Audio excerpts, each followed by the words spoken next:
اچھے دنوں میں کچھ مال کو سٹاک کرنا، بہت جمع کرنا، اور جب مارکیٹ میں قحط پڑ جائے، وہ مال کم ہو جائے، تو پھر بہت اونچے داموں میں اس جمع کیے ہوئے مال کو بیچنا، یہ بھی سخت حرام ہے۔ اللہ کے نبی صلی اللہ علیہ وسلم نے اس کو منع فرمایا، اور سخت وعید ہے ایسا کرنے والے پر۔ یہ حضرت شعیب علیہ السلام کی قوم ناپ تول میں کمی کرتی تھی۔ ناپ تول میں کمی کرنا ایک بہت ہی سنگین جرم ہے قرآن کے اعتبار سے۔ قرآن اس کو بھیانک جرم کہہ رہا ہے۔ وَلَا تَنْقُصُوا الْمِكْيَالَ وَالْمِيزَانَ، وہ کہتے تھے کہ تم تول میں، ناپ میں ہرگز کمی نہ کیا کرو۔ جیسے اس زمانے میں اگر تولنے والی چیزیں بیچنے والا کوئی ہو، ناپنے والی چیزیں بیچنے والا کوئی ہو، تو ان کے لیے بہت بڑی ذمہ داری کی بات ہے کہ تم جب ناپ کر کے یا تول کر کے دے رہے ہو تو اس میں نقص کر کے نہ دو، کم کر کے نہ دو۔ پتھر میں کوئی چیز لگا دیا کلو والے، یا اب تو زمانہ ڈیجیٹل ترازو کا آ گیا ہے، اس میں سیٹنگ کر کے رکھ دیا۔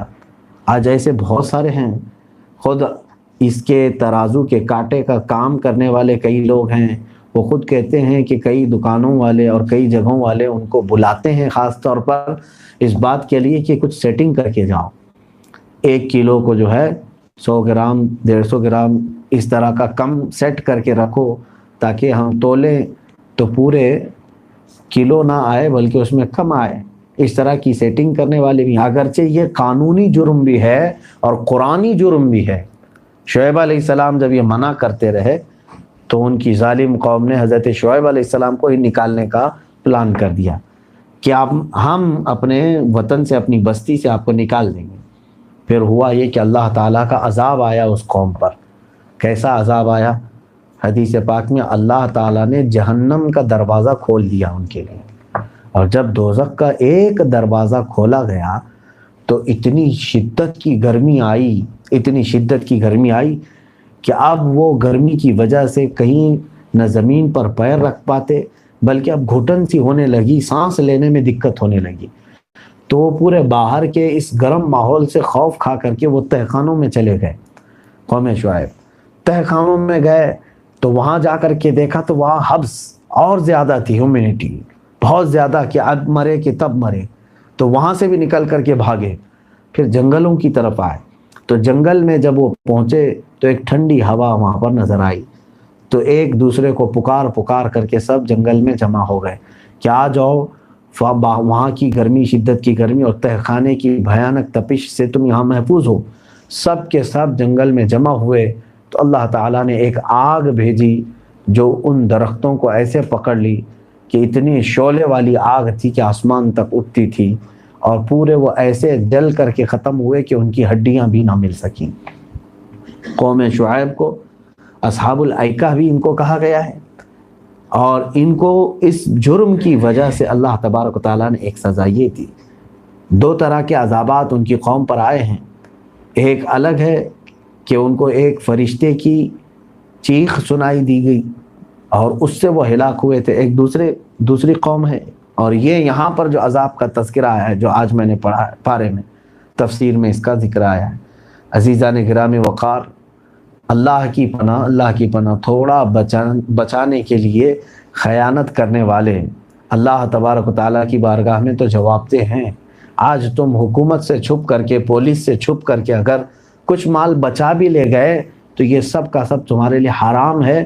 جو تم اپنے پیٹ میں بھر رہے ہو وہ جہنم کی آگ ہے، آگ بھرنے کے علاوہ کچھ نہیں ہے۔ تو ناپ تول کرنے والے جو بھی ہیں وہ الرٹ رہیں کہ کہیں تم سے کوئی کوتاہی نہ ہو جائے اور کمی نہ ہو جائے۔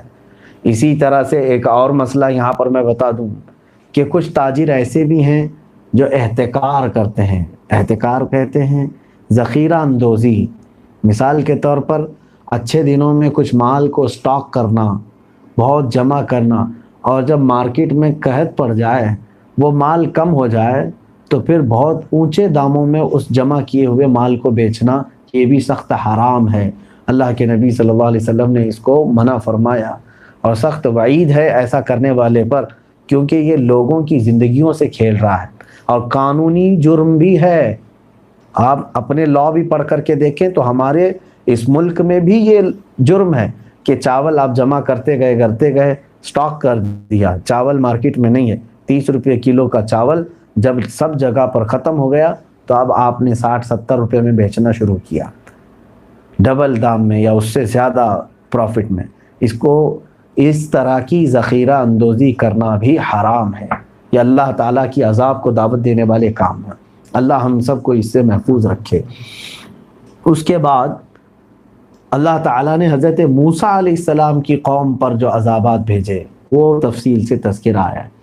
5 قسم کے عذابات کا ذکر آیا ہے ایک ہی آیت کے اندر، ایک ہی آیت میں اللہ تعالیٰ نے ان کے 5 عذابات کو ذکر فرمایا۔ ہوا یہ کہ اللہ تعالیٰ نے اپنے نبی موسیٰ علیہ السلام کو روشن دلیلیں دے کر کے ان کے سامنے بھیجا، کیونکہ فرعون اور اس کے جو لشکری تھے وہ سب فرعون کی عبادت میں لگے ہوئے تھے، فرعون کو خدا مان رہے تھے۔ وہ خود دعویٰ کر رہا تھا انا ربکم الاعلی، میں تمہارا سب سے بلند و بالا رب ہوں، میں تمہارا پالنے والا ہوں، میری عبادت کرو۔ تو اس میں بہت تو ایسے تھے جو پرانے پتھروں کے خداؤں کو بھی پوچھتے تھے، کچھ فرعون کے سامنے سجدہ ریز ہوتے تھے۔ موسیٰ علیہ الصلوۃ والتسلیم تشریف لائے معجزے لے کر کے۔ آپ کو معلوم ہے آپ کے ہاتھ میں عصا ایک لکڑی تھی، اس کو اگر زمین پر وہ چھوڑ دیتے وہ اژدھا بن جاتا، وہ لکڑی سانپ بن جاتی، اور پھر اگر وہ ہاتھ میں لے لیتے تو پھر لکڑی کی لکڑی رہتی۔ یہ کوئی جادو نہیں تھا، یہ معجزہ تھا۔ ان کے مقابل میں بہت سارے جادوگر آئے مقابلہ کرنے کے لیے۔ ایک مرتبہ ایسا ہوا کہ فرعون نے کہا کہ اگر تم نبی ہو تو آؤ میرے جادوگروں کے ساتھ مقابلہ کرو، تم تو جادو سیکھ کر کے آئے ہو۔ تو بہت بڑے بڑے جادوگر آئے، انہوں نے زمین پر چھوٹی چھوٹی رسیاں ڈالی تو وہ بھی سانپ بن گئے۔ وہ جادو کیا ہے؟ نظر بندی ہو سکتی، حقیقت کی تبدیلی نہیں ہو سکتی۔ حضرت موسیٰ علیہ السلام نے اپنا عصا ڈالا تو یہ اتنا بڑا اژدھا بن گیا کہ یہ سارے وہ چھوٹے سانپوں کو کھا گئے، ایک ہی سانس میں سب کھا گئے۔ اب جادوگر جو ہے وہ جانتے ہیں، ان کی نظر میں وہ رسی کی رسی ہی تھی، لوگوں کو سانپ دکھ رہی تھی، لیکن جادوگروں نے دیکھا موسیٰ علیہ السلام کی جو لکڑی ہے وہ حقیقت میں سانپ بن چکی تھی اور کھا بھی چکی تھی سارے سانپوں کو۔ تو یہ دیکھ کر کے وہ سارے جادوگر ایمان بھی لائے۔ اب یہ اتنا بڑا معجزہ سامنے صاف نظر آیا، اس کے باوجود فرعون اور اس کے کچھ لشکریوں نے سرکشی کی اور حضرت موسیٰ علیہ السلام کو مارنے کا، قتل کرنے کا منصوبہ بھی بنایا۔ اب ایمان والوں کی جب کثرت بڑھ گئی تو پھر ان کے طرح طرح کے عذابات یا تکلیفیں دینے کا ماحول شروع ہو گیا حضرت موسیٰ علیہ السلام اور ایمان والوں کو۔ حضرت موسیٰ علیہ السلام نے اللہ کی بارگاہ میں ہاتھ اٹھایا اور کہا مولا یہ اتنے سرکش ہو گئے ہیں کہ تیرے ایمان والے بندوں کو جینے نہیں دیتے، ان کی تو پکڑ فرما۔ اب سنیے اللہ تعالیٰ نے کیا فرمایا، فَأَرْسَلْنَا عَلَيْهِمُ الطُّوفَانَ وَالْجَرَادَ وَالْقُمَّلَ وَالضَّفَادِعَ وَالدَّمَ آیَاتٍ مُفَصَّلَاتٍ۔ 5 قسم کے عذاب مہینے میں کنٹینیو آئے ان کے اوپر۔ پہلے اللہ تبارک و تعالیٰ نے طوفان بھیجا، طوفان ایک ایسا ابر بھی آیا اور بارش اتنی ہوئی کہ سب کے گھروں میں پانی بھر گیا۔ قدرت خداوندی تو دیکھیں، اتنا پانی بھرا کہ یہ قبطی ان کو کہتے ہیں، وہ فرعون کے جو لشکری تھے، تو یہ جتنے بھی آل فرعون تھے، فرعونی تھے، ان کے سب کے گھروں میں گردن تک پانی تھا، نہ یہ بیٹھ سکتے تھے نہ سو سکتے تھے، کھڑے رہنا ہے ان کو اپنے جس جگہ پر کھڑے ہیں، اتنا پانی ہے کہ وہ ڈوبے ہوئے ہیں گردن تک، اور جو بیٹھنے کی کوشش کیا وہ اس میں ڈوب گیا، مر گیا۔ لیکن حیرت کی بات یہ ہے کہ ان کے پڑوس میں ہی ایمان والوں کے گھر تھے، ایمان والوں کے گھر میں کوئی پانی نہیں تھا۔ موسیٰ علیہ السلام پر جو ایمان لائے ہوئے بندے تھے ان کے گھروں میں کوئی پانی نہیں تھا، اور یہ پانی میں ڈوبے ہوئے تھے۔ اللہ رب العزت جسے چاہے اپنے عذاب کا مزہ چکھائے اور جسے چاہے محفوظ رکھے۔ اب یہ سنیچر سے لے کر سنیچر تک 1 ہفتے تک یہ عذاب رہا، تھک گئے، نہ سو سکتے تھے نہ بیٹھ سکتے تھے۔ اس کے بعد یہ سب جمع ہوئے موسیٰ علیہ السلام کے پاس، رو رو کر کے انہوں نے کہا یا موسیٰ ادع لنا ربک بما عہد عندک لئن کشفت عنا الرجز لنؤمنن لک ولنرسلن معک بنی اسرائیل۔ یہ کہنے لگے اے موسیٰ اپنے رب سے دعا کرو کہ اگر یہ تمہارے ذریعے سے عذاب ہٹ گیا تو ہم ضرور تم پر ایمان لائیں گے، ہم ایمان لائیں گے، اس کو ہٹا دو۔ موسیٰ علیہ السلام نے دعا کی ہے اللہ یہ عذاب ہٹا دے۔ دوسرے ہی دن وہ پورا کا پورا پانی ختم ہو گیا۔ اب ہوا یہ کہ جب پانی چلا گیا تو ان کی کھیتیاں سرسبز و شاداب ہو گئیں، پھل آئے کثرت سے، ہریالی ہوئی۔ تو یہ بیوقوف کہنے لگی یہ تو ہماری اچھائی کے لیے آیا ہوا تھا پانی، ہم تو خواہ ڈرے ہوئے تھے، یہ طوفان نہیں تھا، عذاب نہیں تھا، یہ تو کھیتیوں کی اچھائی کے لیے آیا تھا۔ تو پھر یہ مکر گئے، کہا کہ ان پر کاہے کے لیے ہم ایمان لائیں، ہم سب اپنا خود دیکھیں گے۔ پھر وہ اپنی عیاشیوں میں ویسے ہی مصروف رہے، بے ایمان رہے، کفر میں مبتلا رہے۔ 1 مہینہ گزرا، اللہ تبارک و تعالیٰ کا دوسرا عذاب ان کے اوپر آیا، ٹڈیوں کا عذاب۔ ٹڈی کہتے ہیں یہ چڈے جو ہوتے ہیں، اڑتے رہتے ہیں چھوٹے چھوٹے سے، کبھی کبھار، اب تو ہم دیکھنے کو ملتے نہیں، پہلے بہت آتے تھے۔ یہ ٹڈیوں کا عذاب ہے۔ وہ کیسے کہ اتنی ٹڈیاں کہ ان کے گھروں میں بھر گئیں، ان کے کھیتوں میں، کھلیانوں میں، فصلوں کو سب کھا گئیں، پتے تک نہیں چھوڑے، حتیٰ کہ یہ ٹڈیاں لوہے پر بیٹھتی تو لوہا بھی کھا جاتی تھی۔ یہ چھوٹے چھوٹے جو چڈے آتے ہیں یہ سب اتنے بھر گئے، اور یہ بھی تقریباً یعنی 1 ہفتے تک یہ چلتے رہے، اتنی کثرت سے بھرے تھے کہ اب ان کی گردنوں پر بیٹھتے تو وہاں کا گوشت کھا کے نکل جاتے تھے۔ پھر انہوں نے آ کر کے موسیٰ علیہ السلام کی بارگاہ میں توبہ کی اور کہا کہ تم یہ عذاب ہٹا تو ہم ایمان لائیں گے۔ سچ کہتے ہیں، موسیٰ علیہ السلام نے دعا کی، اللہ تعالیٰ نے وہ ٹڈیوں کا عذاب ختم کیا۔ اب کچھ پھل اور کچھ کھلیان باقی رہ گئے تھے جو ٹڈیاں نہیں کھائی تھی، چھوڑ دی تھی۔ تو یہ آئے اور اپنے کھیتوں میں وہ ساری چیزیں دیکھے، غلہ کہا اتنا ہمارے لیے کافی ہے، اب زندگی ہم گزار سکتے ہیں، ابھی بھی ہمارے پاس اناج اور فصلیں بہت ساری باقی ہیں، سب تھوڑی نہ وہ کھا گئیں۔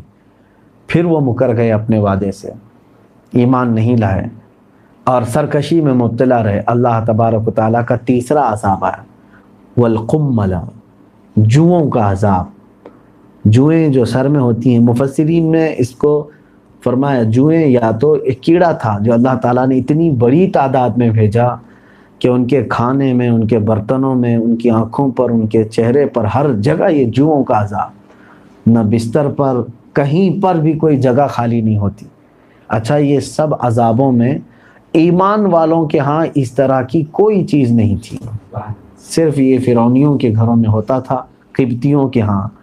یہ بھی 7 دن تک چلا، پھر وعدہ کیا انہوں نے، پھر موسیٰ علیہ السلام نے دعا کی، پھر عذاب ہٹا، پھر اس کے بعد پھر ویسی ہی چیزیں۔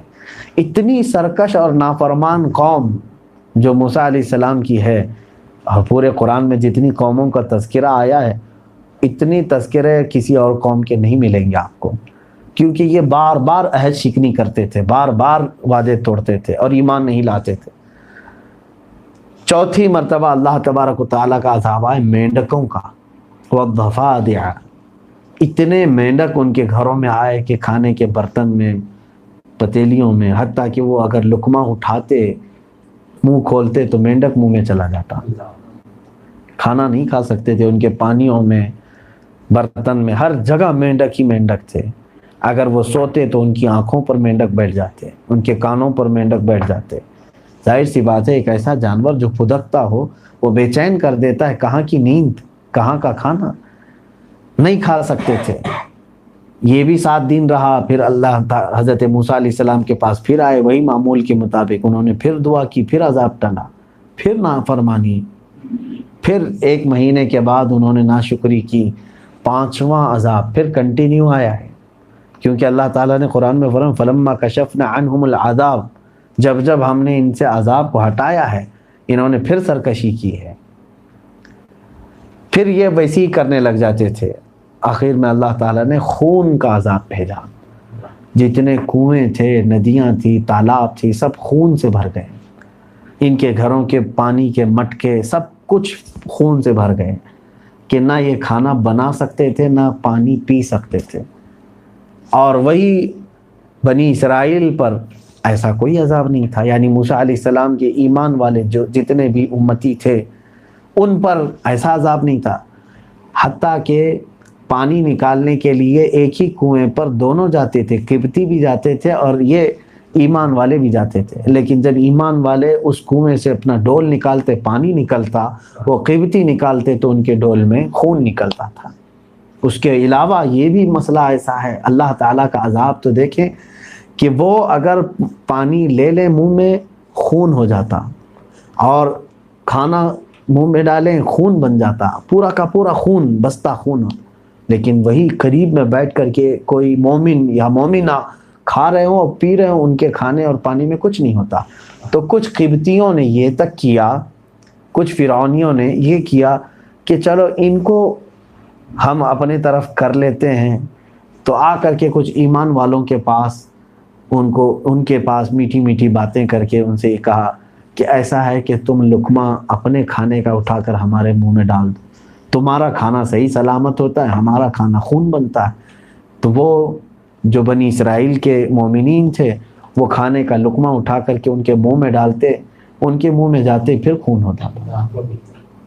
یہاں تک انہوں نے کیا کہ ان قبطیوں نے، فرعونیوں نے ان اسرائیلیوں سے کہا، یعنی بنی اسرائیل کے مومنین سے کہا کہ تم اپنے منہ میں لے لو، پانی لے لو، کھانا لے لو، اور پھر ہمارے منہ میں کلی کر دو۔ یہاں تک نوبت آئی، وہ بھی انہوں نے کیا، لیکن جب کلی ان کے منہ میں پڑتی پھر خون بنتا تھا۔ تم رب تبارک و تعالیٰ کی پکڑ سے کہاں تک بھاگو گے؟ یہ عذاب بھی چلا بنی اسرائیل پر۔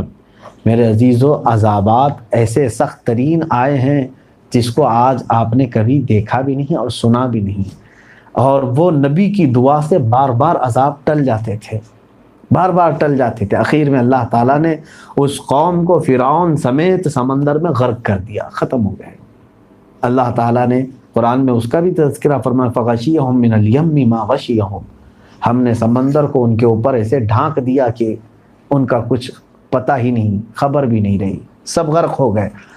تو یہاں سے ایک بات یہ ملتی ہے کہ عذابات آتے رہے، توبہ کرتے رہے، پھر عذاب چھٹتا بھی رہا، عذاب نکلتا بھی رہا۔ اور اسی جگہ پر اللہ تعالیٰ نے اس پارے کے اخیر میں وہ بات بھی ارشاد فرمائی، وَمَا كَانَ اللَّهُ مُعَذِّبَهُمْ وَهُمْ يَسْتَغْفِرُونَ۔ میں نے شروع میں ابھی چند دنوں قبل کے ایک جمعہ میں اس کو عرض کیا تھا۔ اللہ فرماتا ہے جب تک لوگ اللہ کی بارگاہ میں استغفار کرتے رہیں گے، اللہ ان پر عذاب نہیں بھیجے گا۔ مَا كَانَ اللَّهُ مُعَذِّبَهُمْ، اللہ ان پر عذاب نہیں کرے گا جب تک کہ وہ استغفار کر رہے ہیں۔ استغفار، استغفر اللہ ربی من کل ذنب واتوب الیہ، یہ استغفار ہے۔ استغفار کا مطلب ہوتا ہے کہ اللہ کی بارگاہ میں بخشش طلب کرنا۔ اے اللہ میں گنہگار ہوں، تو مجھے معاف کر دے۔ اے اللہ میں سیاکار ہوں، تو مجھے درگزر کر دے۔ یہ ہے بخشش طلب کرنے کا نام استغفار ہے۔ تو جب تک بندہ اس طرح کی بخشش طلب کرتا رہے گا، رب تعالیٰ فرماتا ہے ہم ان پر عذاب نہیں کریں گے۔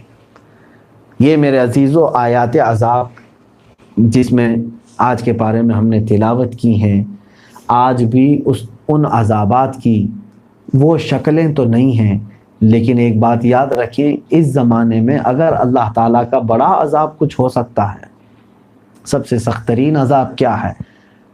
یہ ہو سکتا ہے ابھی جیسے آپ دیکھ رہے ہیں کہ وبائی بیماری پھیل گئی، کوئی بیمار ہو کر کے ختم ہو گیا، یہ سارے عذابات یہ الگ ہیں۔ میں یہ سمجھتا ہوں اللہ تبارک و تعالیٰ کا سب سے بڑا عذاب یہ ہے کہ مرنے سے پہلے وہ اس بندے سے ایمان چھین لیتا ہے، اسے کفر کی موت مار دے۔ یہ اللہ تعالیٰ کا سب سے بڑا عذاب ہے۔ تو ڈرو اس عذاب سے کہ کہیں تمہاری سرکشی کی وجہ سے مولا ناراض ہو جائے اور تمہارے ایمان کی دولت سلب ہو جائے، ختم ہو جائے، اور پھر تمہیں کافروں کی طرح دنیا سے مر کر جانا پڑے، اور قیامت کے دن نہ تمہاری شفاعت ہوگی نہ سفارش ہوگی، بلکہ ہمیشہ کے لیے دوزخ میں ڈالے جاؤ گے اگر کفر پر موت ہوئی تو۔